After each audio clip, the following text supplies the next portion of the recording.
and are still awaiting the third individual who will make this very special conclave a quorum this morning. But I expect and believe that he will arrive soon. In the meantime, what we're going to do is begin the hearing. We'll go through a number of items. We will at least be able to move a lot of you out of the room on the consent items so you can go back to your offices. And then we'll begin hearing some of the items that will take a longer time to hear. And hopefully at some point when we start voting on stuff, a quorum will have caught up with us. By the way, I'm Jack Weiss, and Dennis Zine is present. So, Mr. Zine, Ms. Stengel has marked for consent this morning item 5, which is a grant extension, item 6, which is UASI reprogramming, item 7, which is a Prop N status report, item 8, which is a trust fund, and item 9 through 19, items 9 through 19, which are all trust fund items. If you consent, we can send those people back to their offices, and then when Mr. Reyes gets here, he'll add his vote and make those an action of the committee.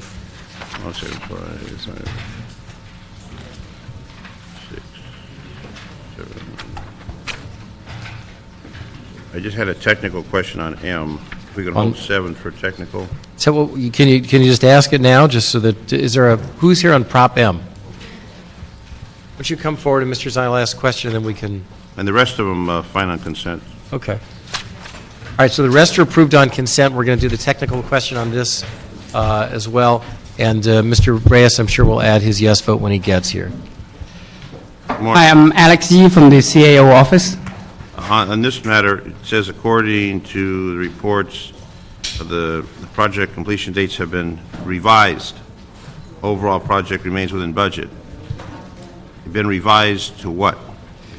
I think the overall budget schedule and the project schedule is still on time. Well, that's not what it says here. It says that overall project remains within budget. It also says the completion dates have been revised. Yes, for one of the projects, it did get revised, but for the overall project as a whole, it's not. Okay, so what about the one that's been revised? What part of the project is that? It's the Premier computer-aided dispatch system, the PCAT system from Motorola. It was scheduled to be delivered on June 30th of 08. It has been revised for December 12th of 08 due to some technical difficulties that they changed technical strategies on the delivery of the system. So, but in terms of the project's budget, there's no impact. There's no change in terms of financial impact for the city. I understand the financial aspect, but as far as the completion date, there's a 6-month delay on that particular project. What's that again? There's a 6-month delay on that particular part of the project. No, Yeah. if I may, Troy Hart, Commanding Officer of Emergency Command Control Communication System Division of Los Angeles Police Department. In terms of the changes that were made in the system, there were some deliverables that were reporting deliverables. An AMCAR system, which is the abducted and missing child reporting system. Also, bill reports that had to be delivered. Those have been changed. Those are the changes that were made and the delivery dates on those. CAD was delivered on time per this report and is operational, has been operational for a year. The field reporting system is in final stages of development and will be delivered soon. The AMCARs, or the Abducted and Missing Child Reporting System, is also in final stages of development, and we anticipate delivering that soon. What about the alarm component where they're tracking the false alarms for billing purposes? And in meeting with the Communications Division, I was informed that the current system is not tracking when there are repeated alarms and the fines that go along with that. Yeah. Is that part completed, or is that part moving forward? We are Because moving there's forward revenue on to that be with- gained on that. With a separate alarm system. Mr.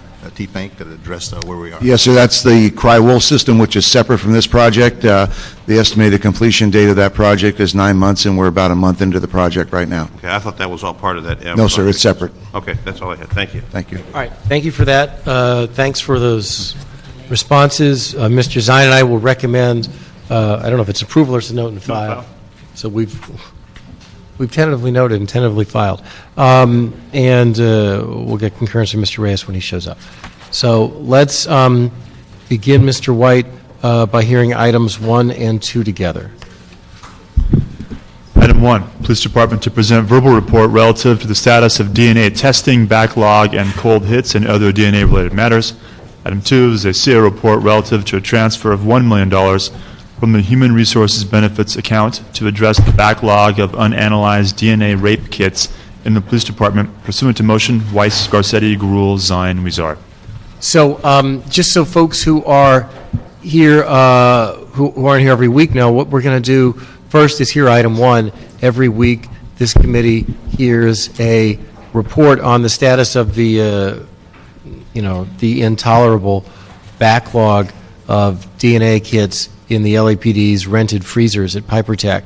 And we hear about the efforts, the really good efforts that the crime lab is making to deal with the backlog, and what the men and women of the LAPD are doing to chase down the leads and make the cases, build the cases that are made, sort of indispensably made by hits from the lab. So first on item 1, let's hear our weekly update on the status of the lab.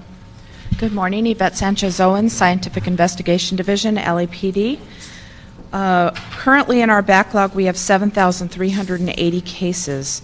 Of those, 221 have been requested for analysis but have not yet been completed. 298 other cases have also been requested for analysis that have not yet been completed. And there are 6,861 cases that have not been requested. So far this year, we have 724 cases booked into property. Of those, 490 have not been requested for analysis. Right now, we have 538 cases assigned for analysis at SID. 452 of them have been screened. Right now, I have 149 cases in screening and 134 in profiling. So far this year, we've had 196 case-to-offender notifications. Thank you. Okay, good morning. Detective Marty Miyakawa, Robbery Homicide Division, LAPD. Year-to-date, we've had 201 cold hits as compared to last year. We had 248 this time. We have a 19% decrease. In homicides this year, we've had 26 hits compared to 31 last year, for a 16% decrease. Cold case homicide in RHD is handling 4 or 15% of those hits. We've had 115 sexual assault hits as compared to 126 last year. Cold case sexual assault at RHD is handling 56 or 49% of these hits. Rape special at RHD is handling 16 or 14% of those hits. And the geographic divisions are handling 43 or 37% of those hits. We've had 60 other hits compared to 91 of last year for a 34% decrease, and that would include 28 burglary, 29 robbery, and 3 others. And that's our update for... Thank you. I don't have any questions. I just want to make it very clear, because as I say, there are people here who are oftentimes not here for our weekly presentation, that the discussion we're about to have, which is about resources and increasing the capability of the lab, and by definition increasing the capabilities of RHD, because you'll have more cases that have hits. In no way is that meant as a criticism of either of your efforts. You and your colleagues are doing a superb job with the little that LA City government has given you. I mean, our goal, my goal, is to increase the amount of resources that you have, because I think this is really the only true way to drive down violent crime in this city, because you're going to take the most repeat offenders, the most dangerous recidivist criminals off the street. By definition, if they're in the database, they're recidivists. They've done it before. And so I just want to make it clear for everyone who's here for the first time, because you've been through this before, that this discussion is not at all a reflection on the work you're doing. Indeed, the work you're doing is terrific. Mr. Zine, do you have any questions on item 1? No, I don't. All right, well, thank you for that. Hang out nearby if you could. Item 2, we've got Matt from the CAO. Mr. Serrana is here as well. Mr. Serrana, it'd be nice if you can come forward, ask for the police department to come forward, as well as the mayor's office. And I know we're joined here today by the Office of the Council President and the Office of the Council President Pro Tem. Maybe once we hear from the departments, that'd be a good time for you guys to come up. But the table is full enough as it is. Why don't we start with the CAO, and then the mayor's office, and then the police department. Matt Crawford from the Office of the CAO. The item before you is a motion from Councilmember Weiss and the Council President's Office to fund the 16 positions that were authorized during the adoption of the 2008-09 budget via, again, a Councilman Weiss motion, which was adopted by the Council. The 16 positions are largely criminalists, along with a few supporting and supervising positions to make the criminalists more useful. The motion, as issued, proposed to use the unemployment insurance account in the Human Resources Benefits Fund. However, our report authorized a different source of funds within the police department, though we have now come to a new agreement with everybody to allow the unfreeze of the positions and allow the police department to move forward with the hiring, and we will address the department's civilian salary account, which includes all these positions, in the financial status report, which our office will be releasing hopefully by the end of this week. Why don't Mr. Ron, if I could ask you to just address in a little more detail those 2 points that Matt made. First, about the unfreeze going forward from today. What exactly does that mean? What exactly will that enable the police department to do? Right now, in the unfreeze process, basically we have a managed hiring process in the city. There are certain classifications that are exempt right off the bat. Others have to move through a process where departments submit a request to our office, and then we provide recommendations to the mayor's office and also to the CLA. Once both the mayor and CLA sign off, then they come back and we send a transmittal to controller. Then the department basically says you can go ahead and fill these positions. And so what, go ahead, I'm sorry. Well, you can say, so that's, with these positions here, I believe some of them are already exempt, but there are a couple of them that do need to go through the hiring or the unfreeze process, and so that was part of the first recommendation of this report. And so, I mean, my goal has been, well, I wanted to have these positions obviously funded for the full year. I wasn't successful in the budget, I understand that. The compromise would be to at least get the positions hired for the second half of the fiscal year, which begins on January 1st of 2009.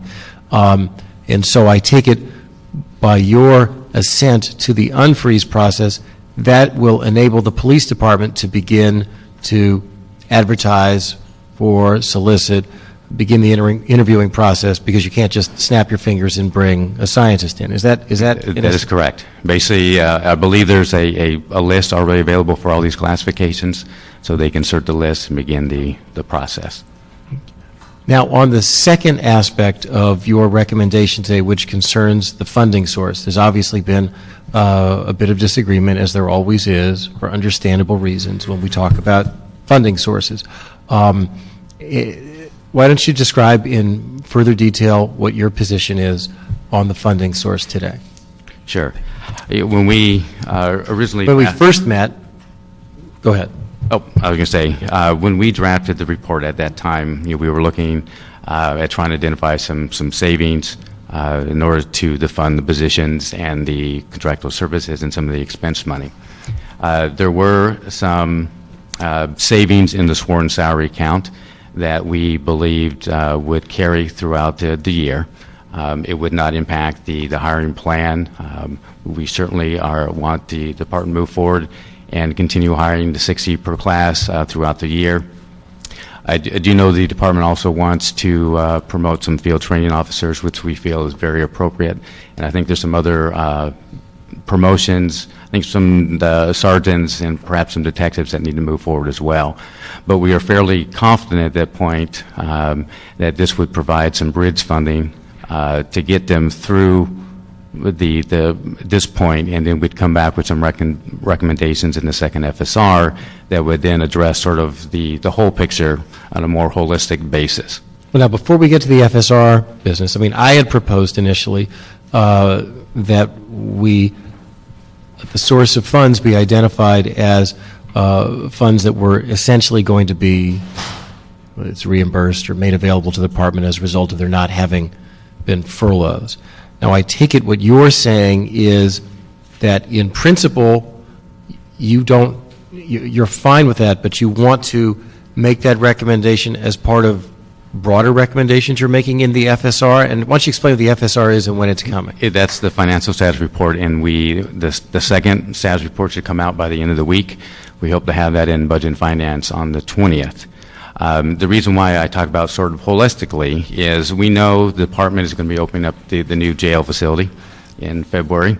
There's also 2 new stations that are going to be opening up in January. So the department is actually going to have to ramp up and hire civilian staff in order to for those facilities. Detention officers, there's going to be some PSRs and some other things.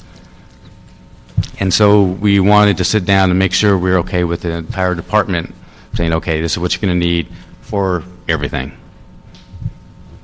Okay, so, but in particular, what you're telling us today is that you are going to submit a report That is correct. within the next, this week? I'm shooting for Friday because I would like to meet the 20th due date or meeting date. And that report will be the formal funding mechanism that authorizes, and approximately how much money are we talking about here for these positions? We're looking, we're discussing $3.5 million. But that's not for the DNA positions. That's for the whole litany of civilian staff that department will need. DNA will be a part of that, roughly about $700,000. And so I have your word, so you just give me your word today Yes. that that report will include funding recommendations for the $700,000 approximately funding that is needed for the second half of the year for those DNA positions. Yes. Okay. And that will come from what I'm calling the furlough money. I realize that that's probably not the most accurate way to refer to it, but in a sense, that's Yeah, where it comes everyone from. identifies it as the furlough money. That's correct. And instead of piecemealing that and saying, today, let's do that and only that, you want on Friday to present that recommendation as part of a larger group of recommendations. That's correct. By understanding and stating your position correctly? Yes. Okay. So, well, good. That's good news. Appreciate that. I need a But it's- clarification on this. Go ahead, Mr. Zine. The item refers to transfer $1 million from the Human Resources Benefits account to address the backlog unanalyzed DNA rape kits from the police department. You just said 700,000. There were, Million? I'll let, go ahead. You go ahead. there were 3 components. Okay. It talks about $1 million for the rape kit analysis. We heard that there's 7,380 DNA samples that they're storing, and there's been a request for 221, 298, 6,861 not requested analysis at this time. Is this 1 million strictly for those? Okay. What about the other? What about the other homicide and other cases that are of that 7,380? Mr. Zine, can I, let me just tell you what my understanding of the answer is. Clarify that. No, I know, but it's important, which is, these positions are to hire criminalists and support staff who will work at the crime lab. The And 16, the 16. The 16, it's about 10 criminalists and about 6 support staff. Right. Those folks will be there day in, day out, processing evidence that is sent them by the LAPD. There will be some backlog capability there, but there's also, even more importantly, going to be going forward real-time capability. The way you get to $1 million is this proposal includes $250,000 for outsourcing of some of those kits in the backlog. To attack the backlog, you need to do two things. Number one, you need to outsource some of it. Number two, you need to increase the number of scientists you have in-house. And you need to keep doing both every year over a period of years. But that's- So that's, so that, but to answer your question, and those, we can let them talk, but just so you understand, that's the concept behind the plan I put forward, is to do both simultaneously. Not just to say we're going to write a check, test all the kits in the backlog, and then be done with it. We need to grow the department's capability to become a more 21st century, scientifically advanced crime-fighting department at the same time. No, I understand that, but the question is, when we're talking about $1 million, do we have that many rape kits in storage to be analyzed? Of the 7,380, how many of those are rape kits? Because there's homicide and there's other crime, the DNA that I'm sure is being stored. So when I'm looking at the numbers, are we strictly going after that one category, or are we going after the murder suspects and the other individuals where we've collected DNA samples and it's in storage? I'm trying to make sure that when we're talking about $1 million, when I read this, it's $1 million strictly for the rape kits and nothing else. There's a broader scope, including those other felony crimes, including homicide. What about that aspect? Or is it strictly very limited? The bulk of what we're doing right now is the rape kits. The total 7,380 kits in the backlog right now, all of those are rape kits, with the exception of the 298 cases that I cited were other kits, other DNA kits that are part of the backlog that we're currently working on. So you're saying we have over 7,000 DNA samples that have been taken in rape cases? That's correct. So the homicide would be in what number category? In the 298. Okay. So That's the where the vast majority homicides are. of samples that we have stored are those, and they haven't requested analysis on all those. That's correct. But this will give us the opportunity to run that DNA analysis and hopefully connect that with an individual, and then the police detectives can do the follow-up and apprehension. That's right. Okay. But you're absolutely right, that we ought to be concerned about crimes of violence other than rape. You're absolutely right. By having a growing number of criminalists who can process evidence when, officers such as yourself or others that you know send evidence in from homicides or other violent crimes, we'll have more scientists there who can process it rather than deep sixing it, which is, again, that Ms. Sanchez-Owens doesn't want to do that, and her scientists don't want to do that. They just don't have enough people there to run the experiments. And then we talk about this backlog. How far back does it date? Roughly goes back about 10 years. So we're storing DNA samples from rape cases, murder cases dating back to 10 years. And once we analyze that, that could give us information where the detectives could apprehend an individual. That's right. And some of those may be involved in multiple cases. That is potentially true. Okay. And there's a triage element right now to what the department is doing with the limited resources that it has in terms of what kits get tested. There are two operative statutes of limitations here that really matter.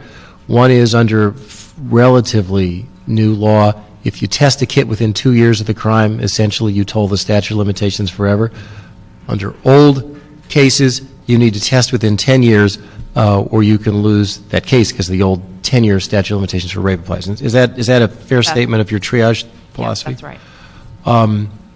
Mayor's office. Good morning. I just want to add one more Sorry. comment. I know Mr. Weiss. Go ahead. I know Mr. Weiss, this is a compliment. Mr. Weiss had donated out of his office account, I think it was $100,000, to the police department to increase the number of cases analyzed. So that has assisted somewhat. This hopefully will give it another boost. Do we anticipate this being sufficient to bring it up to a satisfactory level so that majority of backlog will be cleared? This is a multi-year plan. We still have another year of requests that will be coming forward. I believe there's 17 that will be coming next year. to build up our in-house capacity, we will still need contracting money to work on the backlog. And Ms. Shine, I'm going to be committing more funds from my office account to deal with the backlog. Would that I could commit money from my office account to pay for the criminalists, but I can't because those are ongoing costs. You hire them today, you pay them for the next 30 years. I obviously can't make that commitment from the CD5 office account. I can only pay from the CD5 office money for the outsourcing. Right. Okay. Deputy Mayor Ali Khan. Good morning, Councilmember Weiss, Councilmember Zines. Pleasure to be here. As you know, my name is Arif Ali Khan. I'm the Deputy Mayor of Homeland Security and Public Safety, and one of my responsibilities is working with the Los Angeles Police Department and on public safety issues. I'd like to commend Councilmember Weiss for his leadership on this issue. It's a very important issue, not only to the mayor, but also to the community in analyzing DNA for especially in sexual assault and rape kits. As you're well aware, we are in very tough budget times, but the mayor has made very clear that public safety is his number one priority, not only in hiring 1,000 police officers, but making sure those police officers have the support necessary to do their job. And criminalists are a very important component in making sure that public safety is at the highest priority, especially in analyzing DNA evidence. LAPD has done a tremendous job in dealing with its limited resources in this area in analyzing DNA cases, especially in homicide cases, using its current capacity. I'd also like to commend them for their transparency on this issue and being very honest and upfront about the challenges ahead and their current state of their backlog.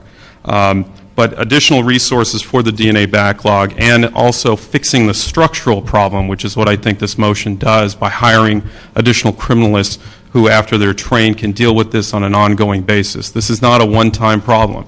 DNA is going to be increasingly used in cases. It's going to be mandated by the state to do analysis of DNA. And the long-term problem, this is addressing that, as well as the $250,000 that we use right now to outsource the analysis and address the backlog that we face.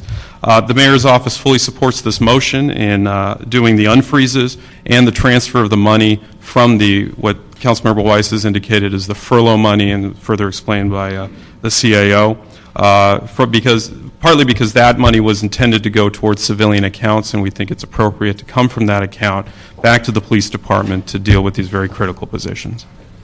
Thank you for that statement, Deputy Mayor Ali Khan. Police Department. Well, we really don't have. You are in Yeah, we're- agreement. You understand, and you're in agreement with this. With the this CAO, plan. yes. That's a yes. That's a yes. That would be foolish not to agree with this one. You know, this one's hard, Mr. Sines. Every time I turn around for 6 years, someone says no. Well, thank you for that. We have representatives from the Council President Pro Tem, and from Human Rights Watch. So I don't know if you guys want to come forward, make a quick statement, and then we'll hear the card that was put in from Human Rights Watch. Any word on Mr. Yeah. Not going to come?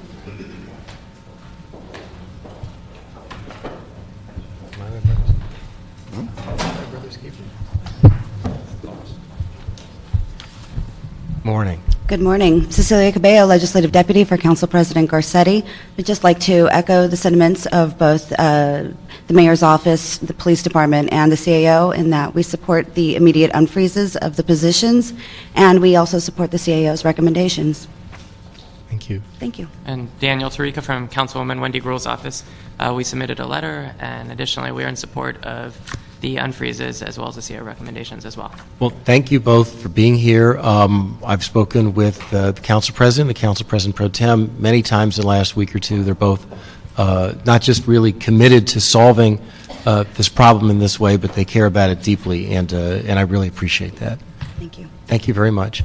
We have a card in from Victoria Riskin from Human Rights Watch, the Board of Directors. Ms. Riskin, thank you for coming. Good morning, Councilman. Thank you. I'm on the Board of Directors of Human Rights Watch, and I am the co-chair of Human Rights Watch in Southern California. I want to commend you for your ongoing and steadfast concern on the rape kit issue. Human Rights Watch is an international human rights non-governmental organization that has worked on sexual violence issues all around the globe. This year, we are about to release a report on sexual violence in the United States and this serious issue of backlogs in various jurisdictions around the country. And we have focused, including other cities, on Los Angeles. I would note that international human rights law makes it a responsibility for jurisdictions to report rapes and to protect victims against rape and to prevent sexual violence.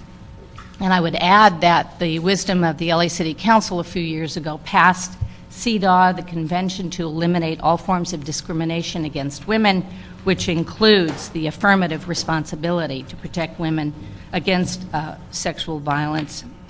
So the rape log the backlog on the rape kits is seminal. I need not remind you of all people what it's like for a woman to be raped and then to go have the courage to go through the examination process, which is sometimes 4 to 6 hours long to collect the evidence, and the expectation that she has that evidence will go into the police department, be examined, and that the perpetrator will be found. It's a grueling and traumatizing process on all ends of the continuum, but women have the courage to do that. When we were here in September, there was a backlog of 7,364 cases. This morning we hear there's an increase in backlog just 3 weeks later of untested rape kits sitting in storage facilities. Los Angeles is the only city in our investigation where we're actually able to get the accurate data, and I would like to commend the police department for its being forthcoming. But at the same time, this backlog clearly is growing. Last May, it was 7,200. So we have the case of not only the current backlog, but an increasing backlog. It's becoming somewhat of a crisis here, and people are there. There's a great deal of now national attention on Los Angeles. So I just want to point out that there are a number of instances, not only in Los Angeles, but around the country, where someone has been a victim of rape. The test has not been done on the rape kit. Another rape occurs, a violent crime, and then finally we get the rape kit tested, and we find that we could have solved the first murder and protected first raping and protected the person from the horror of the second. In 2007, the California Department of Justice statistics reported that less than 40% of reported rapes in Los Angeles result in an arrest. DNA is one of your very best tools for tracking down the perpetrators, affirming the victim's version of the assault, and even in some cases exonerating people who've been unfairly accused. The LAPD estimates that the current rape kit backlog could yield as many as 1,300 cold hits that could be then uploaded into the database and perpetrators identified. The LAPD states that it needs at least $10 million in order to eliminate the backlog by 2013. Translated into crime lab capacity, that would require an additional 33 crime lab employees to test every unopened rape kit and to comply with the LAPD's hope to enact a policy to test every single kit in the future. New York was able to eliminate a backlog of 17,000. They did so with a comprehensive plan. The rape kit backlog will not be eliminated unless there is a clear budgetary commitment from the LAPD coupled with a comprehensive plan. That plan must include, at minimum, a sufficient oversight to ensure that the entire rape kit backlog is eliminated, that the testing of all rape kits are booked into evidence and are given priority, and that the commitment is made to test all rape kits booked into police evidence in a timely manner. If this motion is passed, it is not adequate to eliminate the entire backlog in terms of the funding allocated, but at minimum, Human Rights Watch expects that the testing of the rape kits and not other DNA evidence will be given first priority with these new crime lab employees, that the City Council will exercise your oversight capacities to monitor the implementation of these positions to ensure that the testing of rape kits will be a priority for these new employees.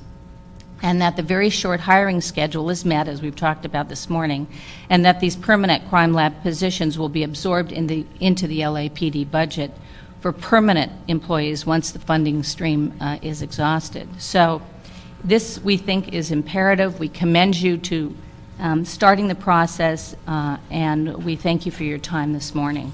Well, I want to thank you and Human Rights Watch for putting the spotlight and the focus not just on the problem nationally, but on Los Angeles. And I do agree with you, and I think it is really important, and it's impressive that each time Human Rights Watch makes a presentation, and Ms. Tofty has been here a number of times, that you do thank the LAPD for the transparency and for being forthright about the number of rape kits they have, because as Ms. Tofty has explained, that's not the case with every law enforcement agency that she and you are investigating. And so I think I appreciate that we point out that the data is out there as in public and that the LAPD cares about it and wants to solve the problem.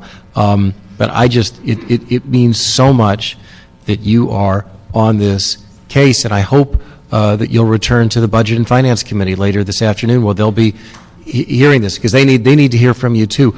I just want to say two things. One is just so you understand, I'd commit whatever it took to hire as many criminalists today to solve the problem.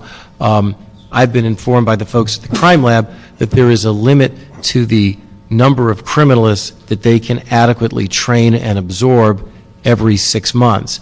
That's why my plan is phased in, essentially 10 criminalists every 6 months. If they could train 50 every 6 months, I'd say go with 50, but they can only handle 10. It is a delicate, complicated scientific task that they have, and people need to be adequately trained. And that's the only reason why the ramp-up takes as long as it does, which is their capacity to absorb and train new personnel. And that seems appropriate. That's part of what you're talking about, having a comprehensive plan. That's right. I think if there's a little Band-Aid on a big wound, we'll just be facing the problem yet again. And so if there's a long-term comprehensive plan, and I understand it takes time to ramp up and to train people, and I agree with you that the LAPD has been much more forthcoming than any of the other agencies that we have been in touch with. And the leadership of the city needs to help them get the staffing that they need to do their job. No, that's exactly right. Yeah. But bottom line, I agree with you. I have no doubt that there are rapists on the streets of Los Angeles today who are assaulting women whose DNA is sitting in rented freezers right now at an LA City garage. And it's intolerable, and thanks to your efforts, hopefully, we're going to make a change in that. So really thank you for your advocacy. Thank you very much. Thank you. A couple questions. Yes. You mentioned New York. Yes. The model environment to correct this backlog, are there any other cities that have been successful? Well, we haven't looked at every single city around the country, but New York is exemplary, and I would invite you to visit New York, to visit the crime lab, to talk with them about how they cleaned up this enormous backlog. And 17,000, you said? 17,000. Now, you mentioned the number 1,300, did they Those then? are the number of cold hits that we think would be benefited by us cleaning up our All right, backlog okay. here. Now, in New York, once they completed the analysis and they identified an individual, Mm-hmm. did they have the resources then to go out and apprehend those people? That's the other component. I'm not an expert on the prosecution, and I can get you that Not the information. prosecution, the arrest. The arrest and prosecution, yeah. I can get you that data, but they no longer have a backlog, and the number of rape crimes have gone down The statistically. concern I have is, Yeah, I can just add to that Please, briefly. yeah. This is They my did- colleague, Tiffany Sire. My name is Tiffany Sire with Human Rights Watch. New York actually created a special unit that would solely prosecute cases that came out of the I understand the backlog. prosecution, I'm talking about apprehension of the individual. Right. Go out there and arrest them, find them and arrest them. Right. That aspect of the police department, the prosecution, once you arrest them, then obviously the prosecution takes over. That's the DA's responsibility. I'm talking about the police department. Once we do the analysis and we identify John Jones, Right. then the They apprehension increased the aspect. capacity, they focused on apprehending suspects based on the cold hits that came out of the backlog. In fact, there are still cold hits that are coming out of that backlog today because CODIS is actually continuing to increase. So they still have people dedicated to following up on those cold hits, and they also have prosecutors. So, on both sides. So they establish additional personnel in the detective Correct. section for this particular follow-up? Correct. Okay. And the entire backlog was eliminated through public funds. And how long did it take to eliminate? It took about 4 years. 4 years. And now And now they continue to be current. They're current, there isn't a backlog. okay, thank you. Thank you for that presentation. Mr. Serrano? I got a couple more questions for the PD on RPD. Okay, and Mr. Zine has some questions for our crime lab, is that right? Yes. For Ms. Sanchez-Owens? And also police And department. for Ms. Filatov, I guess? Why don't we let Mr. Zine ask his questions before we go to the action item?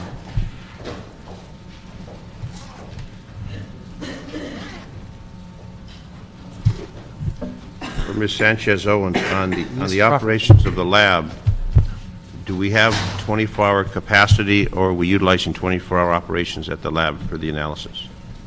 For the analysis at the lab, we are not on a 24-hour basis. Could we implement that with the additional personnel?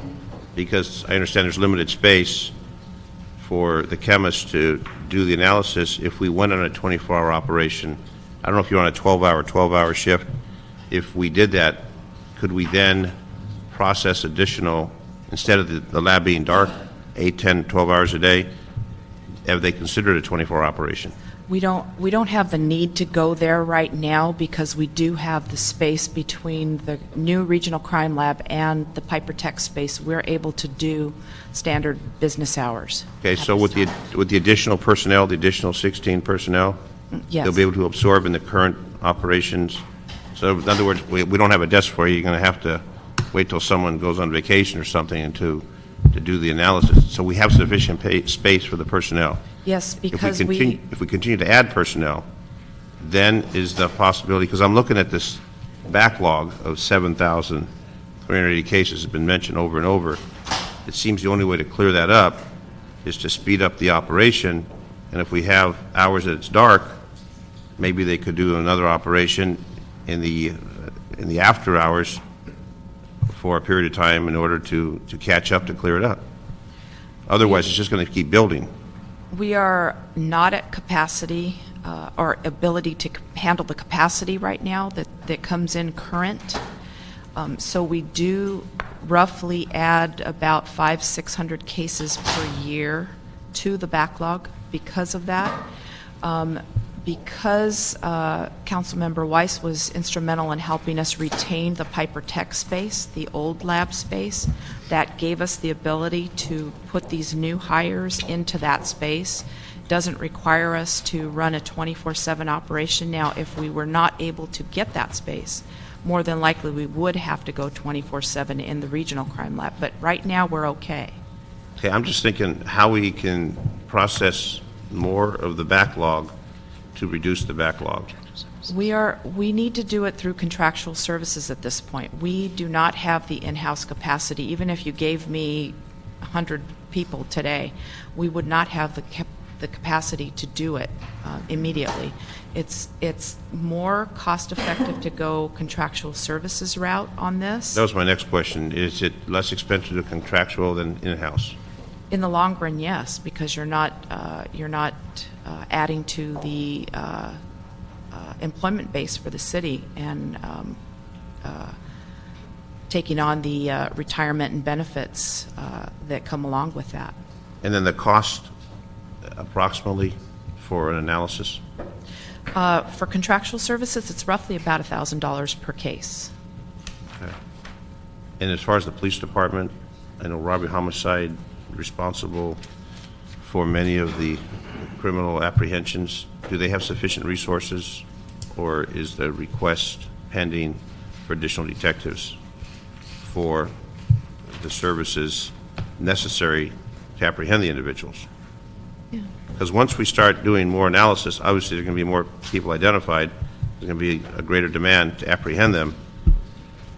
And normally detectives can be responsible for that. Right, sir. I believe over the past couple, Rhonda Sims Lewis, LAPD, over the past couple of budgets, we have added positions to our cold case section. This is another reason why we did not want to tap into our sworn salary account, because we do need to be able to make some upgrades. We have some vacancies in our Detective 2s and our Detective 3s, and if we are able to use the funding from some other account for the DNA, we'll be able to make a lot of those upgrades. So those positions in the cold case section, the homicide section, can be filled. Do they still have the rape special section? They still have that? Yes, we do. Okay, is that section adequately staffed for the numbers that may be coming through with this increased emphasis, additional analysis with additional suspects identified? Because I can just see a backlog coming now, but we don't have the personnel to go out and arrest these individuals who we've now identified, which then creates more frustration for everyone. Detective Miyakawa, robbery homicide does have rape special section, and they are fully staffed at this point. And they can handle additional And load? they have been handling cold hits. Okay, now the cold case unit is a separate entity. We are a separate section within RHD, yes. How many detectives assigned to that? And currently, we have 26 detectives. Okay. And that just started with a few detectives a few years back. Yes. So obviously it's growing. Yes. We had, we began with 3 detectives in cold case sex, and now we're up to 10. Okay. I thought you said 26. Well, that would include the cold case homicide section as well. Okay. So at RHD, we have a cold case special section, which includes cold case homicide and cold case sexual assault. Okay. So there's not going to be a need at this time for additional personnel, sworn personnel. At this point, we are fully staffed. Okay. But with the additional... And We'll go back and evaluate that as we work through this budget process to see whether or not they are in need of additional bodies in the rape section, given that we may be kicking out more evidence That's my in the point, is future. we're starting to talk about budget for next year, and I know the mayor says it's going to be a very tight budget. If you need it, I would suggest you do it now instead of waiting, then it's going to be too late, because it seems that you're going to generate more analysis, more suspects identified, then you get the information in the police department, and we don't have anybody to go out and work it. That's the concern, is that we'll be able to have that connection. And then the DA has another responsibility. I just want to make sure that the police department has all the resources they need to follow through with the job they have to do. But you're right, Mr. Zine, and that's been a part of my motions and recommendations in the past. That's why we've seen, in part, the increase in the number of detectives, and you know, we should have the problem of having more cold hits generated by the lab, and if we do, I'm confident the department will make the adjustments in the level of detectives. I mean, remember, the goal of the cold case department is to put itself out of business, right? I mean, that, in a sense, that's what we're talking about here, is if we have the lab capacity and the detective capacity, one day it would be nice, you know, to barely need the cold case department. Exactly. I just want to clarify one thing that you said, Ms. Sanchez-Owens, just so that folks understand. You're talking about different ways to clear the backlog. When you use contractual services to test a rape kit, and you get a positive, you get a hit, then the work of the private lab ends and the work of the public lab begins anew. That's correct, right? That is correct. When we get the hit back, or the case back from our contract labs, only a law enforcement agency can upload into CODIS. So we have to go through every single case that comes back from our contractors, quality control it, and then upload it into CODIS. So there is work on the back end and the front end. So it's just important to understand that when people look at this problem, they don't just look at it and say, well, if we could write a check to get rid of these 7,200 kids, we'd be done. No, there's plenty of important work for the lab with respect to those kids, even those that you outsource. And the real goal that I have, Mr. Zine, it's not just to eliminate the backlog, it's to have a department that can do real-time testing of every sexual assault, every piece of sexual assault biological evidence that's generated in the city, which is what they're doing in New York, which is why they've essentially, they don't have a cold case unit for sexual crimes in New York anymore, essentially. That's the idea. That's this comprehensive plan that that we're talking about.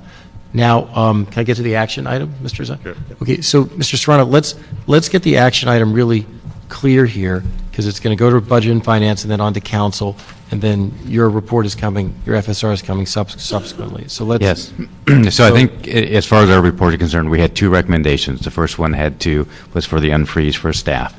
So that one, we need to basically remain, you need to approve that and move that forward. The 16 positions. The 16 positions. Recommendation number 2, as it stands, you need to delete at this point, and then add a third one, or replace the second one with, to instruct our office to include a transfer of $3.5 million in the next FSR to, from the furlough money to civilian salary account and PD. And the 3.5 to include... DNA staffing for new facilities as they come online. Yes. Okay. And so the full million in this, there'll be the staffing money and the outsourcing money is coming from that 3.5? Yes. Okay. So we'll make that instruction to you to have that drafted as part of the next FSR within the next week. That's correct. Okay. So the second phase isn't part of this motion. The second phase? The three... The three, no, it wouldn't, and that won't be part of this. You're basically going to have instruction for us to move that money in the next FSR. So, because we'll have discussion on the new facilities as well, and we're going to take a more holistic approach to the transfer. Okay, but we're talking about something that's not on the agenda today, correct? Because this agenda strictly talks about the $1 million for the rape kit processing. But I think you can, as part of your when you do your report, committee report, that you can delete our recommendation and also instruct us. Add to that. Okay. All right, so that'll be our action. That's fine. Today. Recommendation. And by the way, I have one more question. How much is in that fund, in that furlough fund?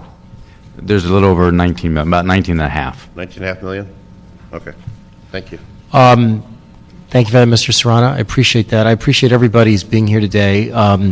We are, I hope, one step closer to getting these positions funded today, and I appreciate all the hard work everyone has put into this, and to be continued. Thank you very much. We do want to go on the record thanking you too, sir, for keeping this on the table and your continued support. Thank you.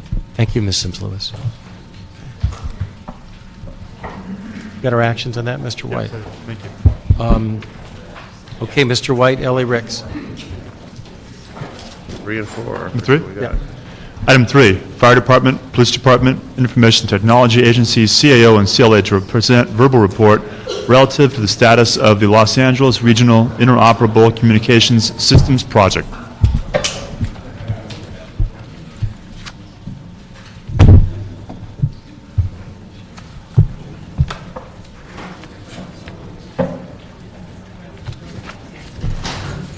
Move down. We can all move down.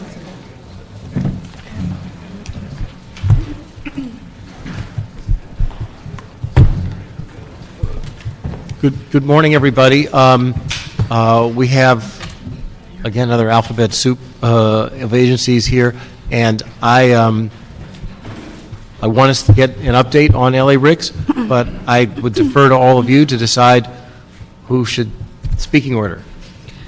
If I can just Go for start it. first, and I'll be sort of the MC, of the Good. presentation. Very good. I'm June Gibson with the CLA. First, I wanted to apologize to the committee for how long it's taken to come to the stage in terms of being able to provide a status report. The main reason is because, as you're probably aware, this project was conceptually presented to the council the very first time around 2005. And at that time, the CAO, I think, was envisioning that the project was going to be funded through a MICLA issue. Certainly, in today's economic time, that's not a realistic option. In addition, we also have some new players involved with this project, and particularly with our office. Our office was particularly concerned about the fact that we are now going to be a voting member of the board, and for that reason, we wanted to take sort of a bottom-up approach and ensure that we fully understood why we are going into this project and why we are going into this project at this time. So that's one of the areas that is going to be presented by this committee. Dennis Keene, of course, has been involved in the project since the very beginning, and both he and Tim Rowley of the Police Department, as well as Randy Levin of ITA, will be able to explain to the committee why it is important for us to move forward at this time. The other issue is what technological approach are we using? What's been presented to the CAO and myself is different options, and Dennis and Randy, I think, probably in the best position to discuss what technological approach, in addition to the fact that, Tim has also had, obviously, has had experience with the trunk technology, which is the approach that the project team is recommending. The third component, of course, is what are the funding options? As I indicated in the beginning, using MICLA is not what we are recommending that we move forward with at this time, and Patty Huber of the CAO's office will be discussing what various funding options are being considered.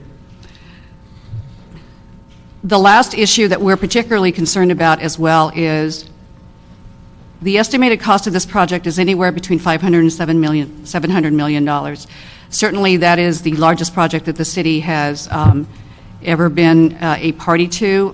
We are, of course, concerned about what's going to happen when the proposals are received and what the realistic order of magnitude of the cost is going to be. So we wanted to ensure that our participation in the JPA will give us the option to withdraw from the JPA if we determine that our participation is going to be much more expensive than we expect. No, go ahead. So with that, I'm going to turn it over to... Actually, if I could just make I'm one sorry. comment on behalf of the mayor's office. Good morning again. Arif Ali Khan, Deputy Mayor, Homeland Security and Public Safety. As council members know, the mayor's office has been very involved with the LA RICS project, Regional Interoperability Communication System, and has been working with all the members, agencies that are represented here, as well as others. I just wanted to reiterate the mayor's support of this project, making sure we do it in a thorough and deliberative manner, but ultimately working towards a solution on interoperability. As you know, one of the major recommendations in the 9/11 Commission report was the importance of interoperable communications between first responders and other agencies that they conclude resulted in many injuries and possible deaths, both in New York and Washington. New York and Washington at the Pentagon. In addition, the mayor's office, as well as its regional partners, has used interoperability is its #1 priority with respect to Homeland Security funds for both the Urban Area Security Initiative and the State Homeland Security Grant Program. We're working very closely on developing the RFP and also on the Joint Powers Authority Agreement between the county, the city, and various partners. And we're working out all those issues, but I know that both the mayor and certainly council recognize the importance of this project and making sure we work out all those issues so we ultimately arrive at a project that's both effective and a good use of the taxpayers' money. Thank you. Thank you, Deputy Mayor. Okay, MC? I'm going to turn it over to Dennis. Okay. Good morning, Councilman. Dennis Keene from LA Fire. As you're aware, the project started in about 1999 when LA Fire and LAPD began to explore consolidating our radio systems. We were looking at that for a couple of reasons. One was to improve our operability, just so our individual departments had the capacity we would need and the coverage we would need to function, and also interoperability so we could work better together and be more efficient at what we do day in and day out.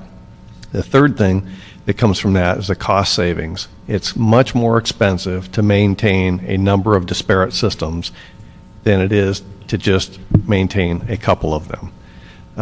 So when working towards that, we came across that other areas of the county in public safety, including law, fire, health, and LA Unified School Districts, were all looking at this time at about replacing their systems, which gave us some convergence, if you will, to do this countywide rather than just within the city itself.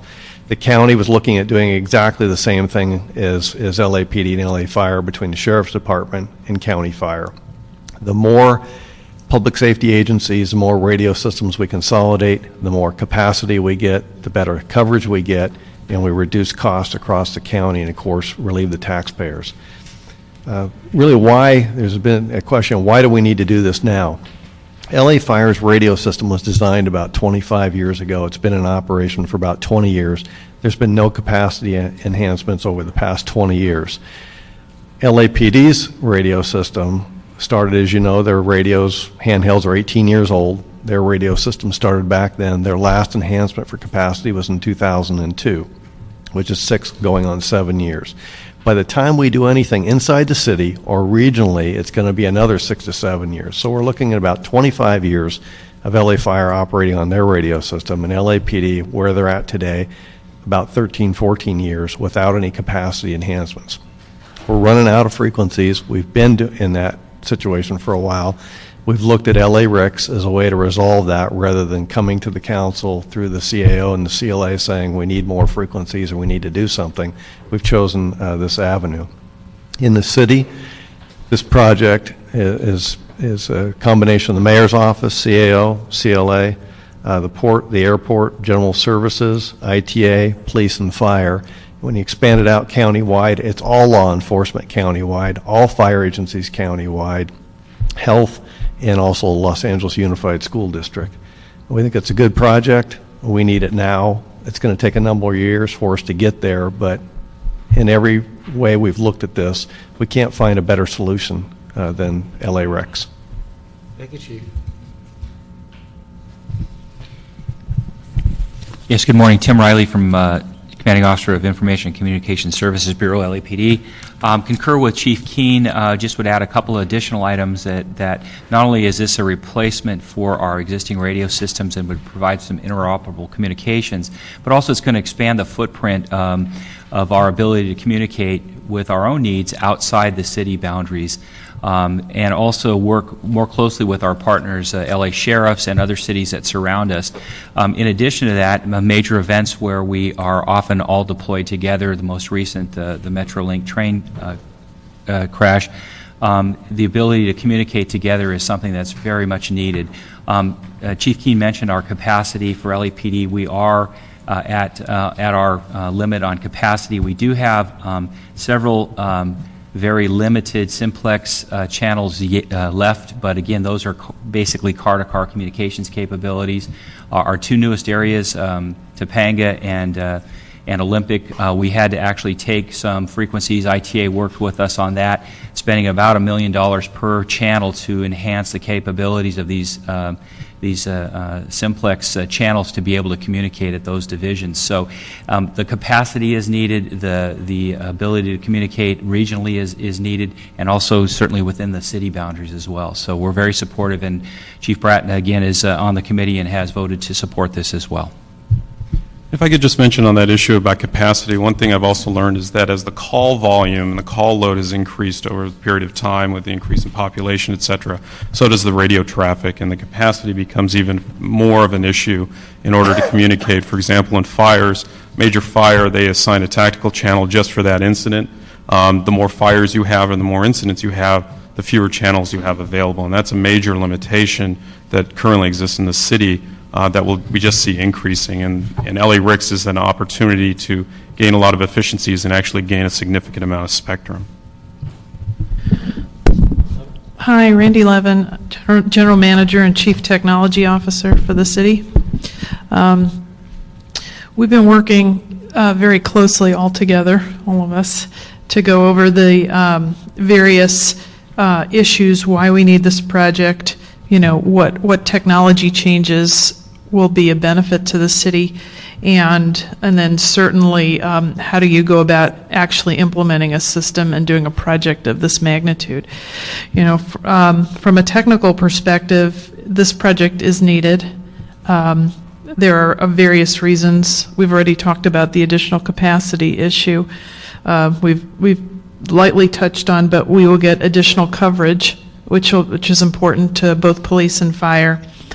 And then also in looking ahead at what the FCC is doing in terms of spectrum and allocation of spectrum and moving towards 700 megahertz. And just so you know, there is a finite amount of spectrum. You can't just go out and make more spectrum. All you do is make it smaller.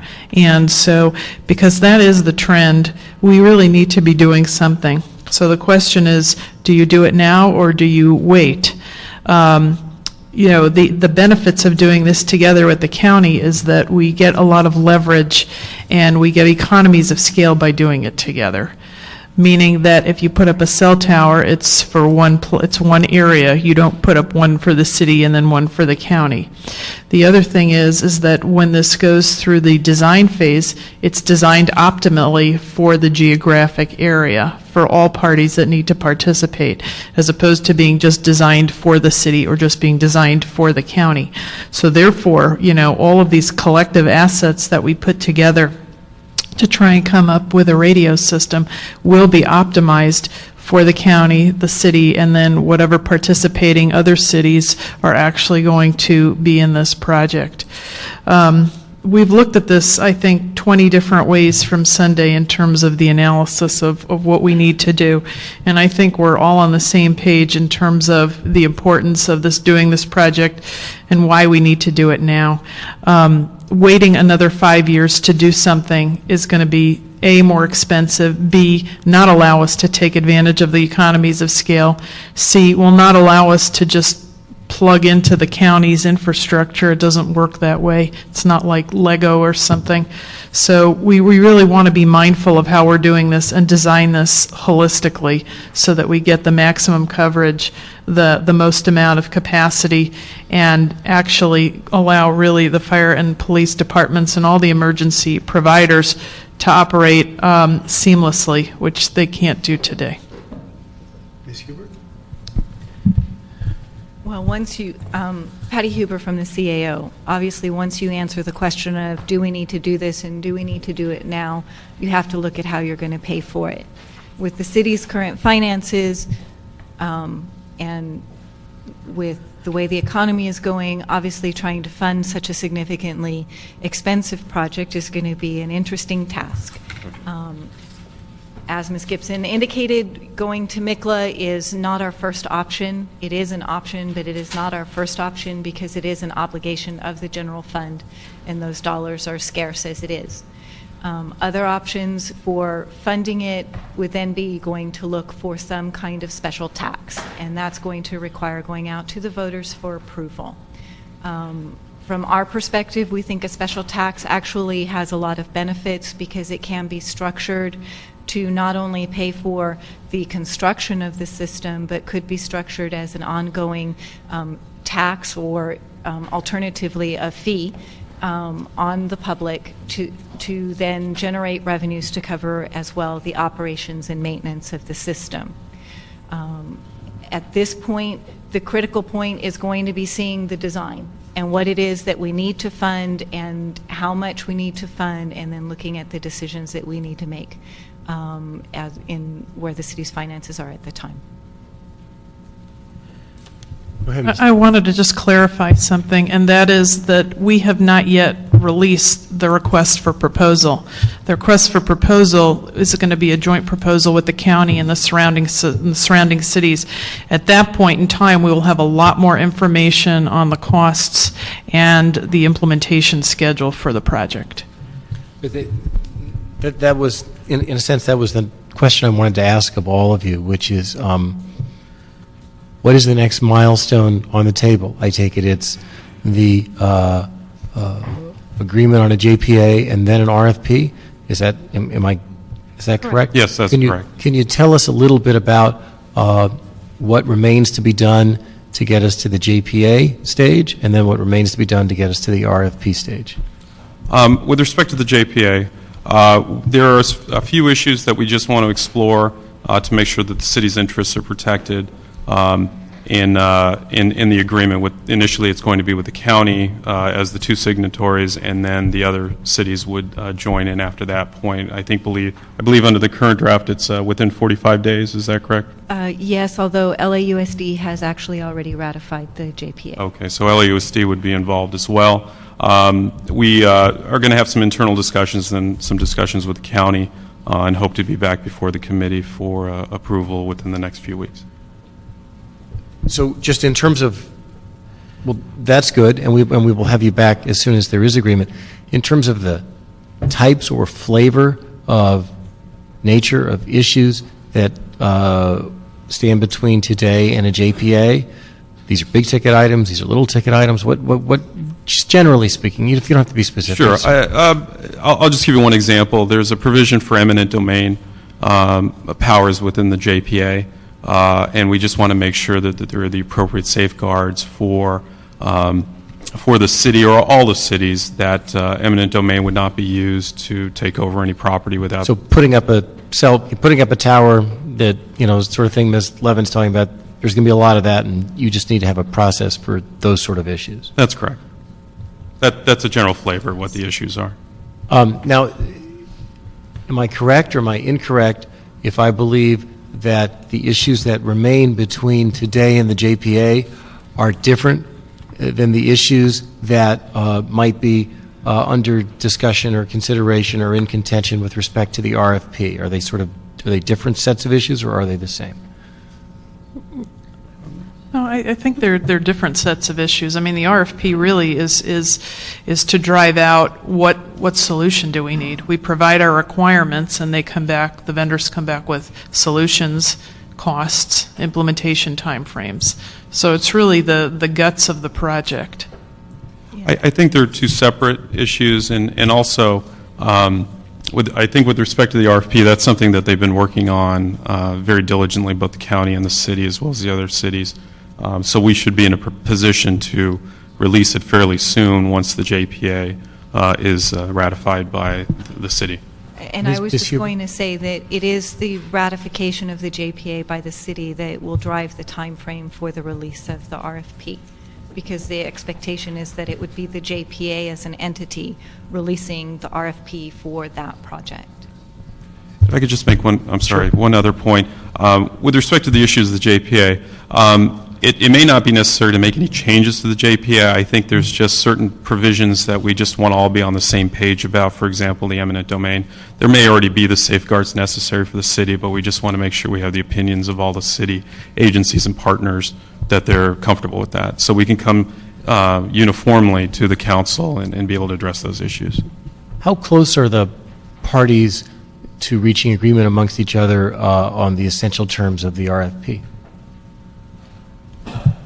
With regards to the RFP, the technical side of it, we're very close. We'll finish that up probably in the next month or two at the most. Then there'll be the administrative side of the RFP. We should have that finished by the end of this calendar year also and be ready to release it sometime in the first quarter of next calendar year. The timing of that works out about the same because the county's already passed the Joint Powers Agreement. Your council passed a draft of it about a year ago. Because there's some changes. We're coming back with it. But the first meeting of the Joint Powers Authority won't be for 60 days after the city approves it. So 2 months after your council approves it, that's the first meeting we can have. So that's going to put us in the next calendar year anyway. So right now, the timing issue is LA City. Mr. Zine? Yeah, a couple questions. On the $500 to $700 million cost, are there federal dollars, state dollars, or is it all going to be on the backs of the local LA City? At this time, there is approximately $73 million in grant funds that have been secured for this project, and federal UASI funds, SHISHGAP funds, PSIC grant funds as well.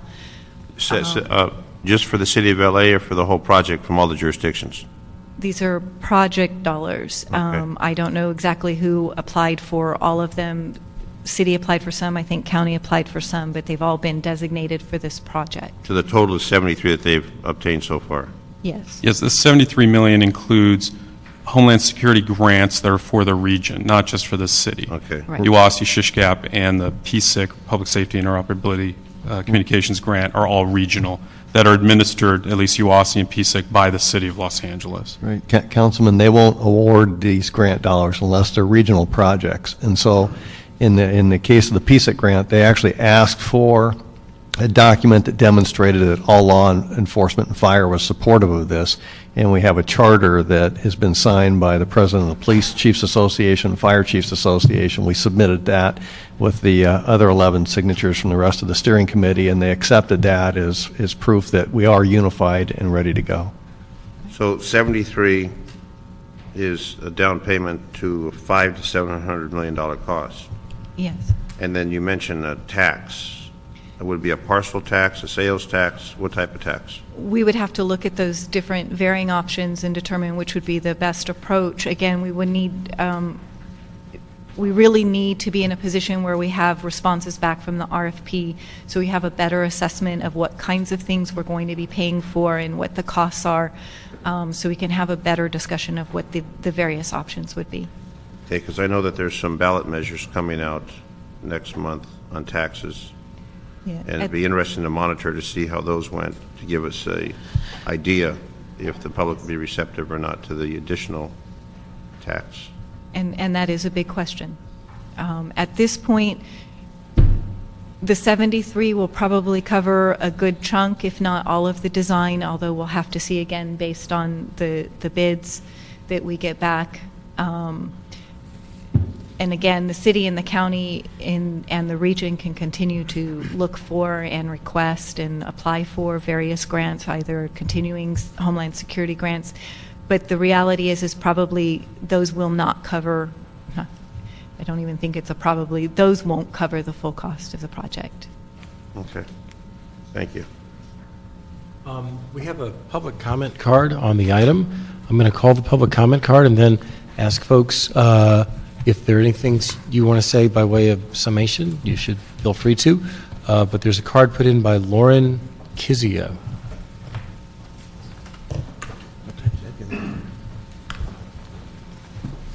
Good reason to wait. He's on his way. Good reason to wait. He's on his way. Yeah. Thank you.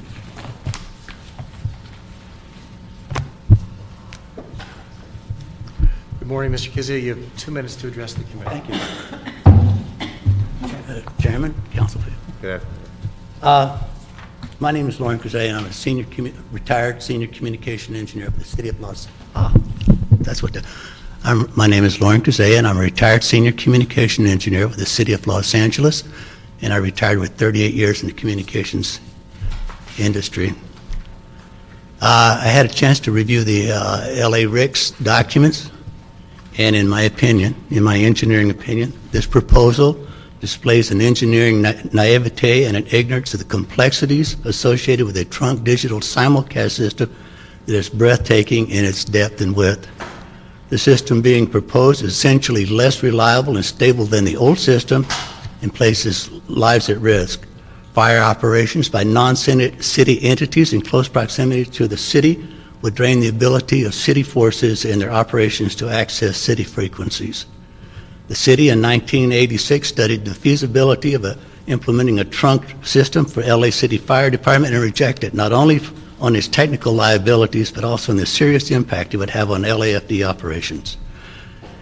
The city in 1999 through 2000, I'm not 100% sure of the time, evaluated digital trunk simulcast radio technology for LAPD and found it unsuitable for LAPD. In my opinion, the county has a 464 square mile hole in its coverage requirements that they are covering with city resources. It would appear that LA County, under the guise of interoperability, is exploiting the city's spirit of cooperation in this area to cover a major shortfall in their network capability. In their own documents, they're looking at a $500 million radio equipment replacement. However, under LA RICS, the same system, the new system will be $650 million, and the city's share would be between $250 and $270 million. Suddenly, money just kind of disappeared. This proposal has no supporting technical documentation that is worthy of the name and seems to be based on desire, intuition, and speculation. The feasibility of this proposal has as its basis flawed analysis of original city data of sufficient magnitude as to call into question the competency of the personnel making this report. So, Mr. Kizay, Mr. Zine and I have your written statement, which you were reading from. Okay. We're going to make that a part of the record in the item, and everyone will have the benefit of what you've put together for us today, and we appreciate your coming. Okay, thank you very much. Thank you, sir. All right, that concludes public comment on the item. Ms. Gibson or Chief Keen or anybody else, is there anything else that needs to be said by way of wrapping up this discussion this morning? I just want to mention next steps. The CAO and CLA are finalizing a report which will allow for the council to consider adoption of the JPA. If I can ask for a copy of the presentation that was made by this gentleman, I think it would be helpful for us to incorporate his comments into our report and to be able to provide a response to the concerns that he has raised. And that'll be included in the report to the committee in a few weeks. Thank you for that. Absolutely. Chief? I'd like to say, Councilman, thank you for your support for this long duration and your patience as we move this project forward. We appreciate that. Appreciate the work that everyone's putting into something that's very important and is going to, it's going to be the gold standard in this region for a decade or more, whether we like it or not. So we just hope you saw like it. a brochure from the Bay Area, and they have their Bay Ricks project underway also. Okay. Very good. Well, thank you for that. We will consider that a note and file or just an ongoing item. An ongoing item. Mr. White, I think that takes us to the end of the agenda. No, we have number four. Oh, I apologize. My bad. You're right. Heather, thank you very much. Item 4. Oh, City I'm Attorney- sorry. On item 4 or item 3? Okay. Item 4, City Attorney Report and Ordinance amending the LAMC to increase the vehicle release fee from $48 to $100 and to make the fee applicable to pocket bikes. My apologies. I saw you there. I knew you were here, and my bad. Thank you. Good morning. Heather Aubrey, City Attorney's Office. Before you today is a draft ordinance amending LAMC Section 80.77.1, which would increase the vehicle release fee to $100 from $48, and in addition add pocket bikes to its provisions to ensure that those devices are captured within the ordinance. Well, thank you for waiting, Ms. Aubrey. I understand we have one issue on the effective date, of which is, why don't you please tell us what the recommendation is and what we need to change it to? Yes, the recommendation would be to add an operative date of December 1, 2008. That does allow the OPGs to essentially comply with their accounting requirements, and that would be the soonest we could do it under the publishing requirements. Okay, so that's the recommendation before us. Mr. Zine, you have questions? This is the fee that goes to the city, for the city cost? Correct. This is a cost recovery measure, yes. The OPG impound fee is separate from this. So their impound fee for the vehicle, the pocket bike, et cetera, is one fee, and the OPG will collect this, and this money will go to the city for the administrative cost of the city to operate. Correct, Councilman. This is a cost recovery, and apparently the CAO determined that the appropriate fee would be $100 rather than $48 to recover that cost. Okay, but I just want to make sure that there's still a fee for the vehicle to retrieve that vehicle from the tow lot. There's a fee for that, and this fee goes to the city. This $100 will go to the city of Los Angeles. That is not to correct. the impound lot. That is correct. And the other question I have, you mentioned pocket bikes. Are motorcycles included in this? No, motorcycles have a separate definition under the vehicle code. And we can't collect administrative fee on motorcycles? Yes, those are vehicles, actually. Okay, they are, Yes. okay. And then the next question I have on trailers. What about trailers? Administrative fee on trailers being impounded. There's a number of trailers that get impounded for a variety of reasons. And to add, in addition to pocket bikes, add trailers. While it's not considered a vehicle, as a motorcycle would be, conveyance, I think the vehicle code defines it as conveyance, motorcycles and cars. But the concern I have is trailers that get impounded. A travel trailer, in other words, it has to be towed. Any vehicle that's towed, normally a trailer, would be part of this. In other words, the fee would go up for that too. Richard Defank, Executive Director of the Police Commission. The Commission regulates the fees, and it's, I'm almost 100% positive trailers currently are included in our fees. I can double-check that. If they're not, could you make sure when it comes to Absolutely. council to add? But I'm pretty confident that they are, sir. Because when I see vehicle, you think of a vehicle as a four wheels on it, not two wheels. And then since I saw pocket bikes, which is a new addition, but the law currently, according to the State Attorney's Office, includes motorcycles, so pocket bikes would be added. The trailers may not be in there, but if they is, fine. If it's not, if we can add trailers. So in other words, anything that's impounded, it's got to go through that same administrative process to get it released, whether it's a pocket bike, a car, a motorcycle. it all has the same resources to recover. The only item that, as I recall, that has been impounded or stored in the past, that there has been this loophole, was pocket bikes, because pocket bikes are an unregistered vehicle. Right. Therefore, within the definition of the vehicle code, they're not a vehicle. Okay, I And think if you this look at the fixes that. definition of the vehicle code of conveyance versus vehicle, there's a distinction between what they refer to as conveyance vehicles, motorcycles, separate 2 wheels versus tricycle, 3 wheels. The bottom line is, anything gets impounded, there should be the same fee to recover. So That's- we'll need to look at that, Councilman Zine, because the LAMC municipal code does make these sections use the definition of a vehicle that's in the vehicle code. So if a trailer isn't in there, then we are going to have to make another change. Yeah, because I don't see trailer as part of a vehicle. Trailer would be defined as a trailer. The only reason I believe it is there, sir, is that trailers have been around for a long time. Pocket bikes were a phenomenon that came in for a window of time. So I'm almost confident trailers are included. If I'm in error, we'll come back and Okay. fix that, sir. It just, maybe the LAMC definition is broader than the vehicle code definition. I don't know. Anyway, as long as we have them covered. We They get understand. impounded, they pay the fee, and it goes from $40 to $100. I want to support it, I just want to make sure that we're catching them all. Mr. Zine is the council's point man on trailers, you understand. I understand his expertise, and we'll make sure we address it. And with that, we'll approve the item. Thank you. End of the agenda, no hands, no cards, no moss. Thank you. Where's that? So Mr. Reyes is on his way, I believe. Please. It'll be sometime later. Thank you.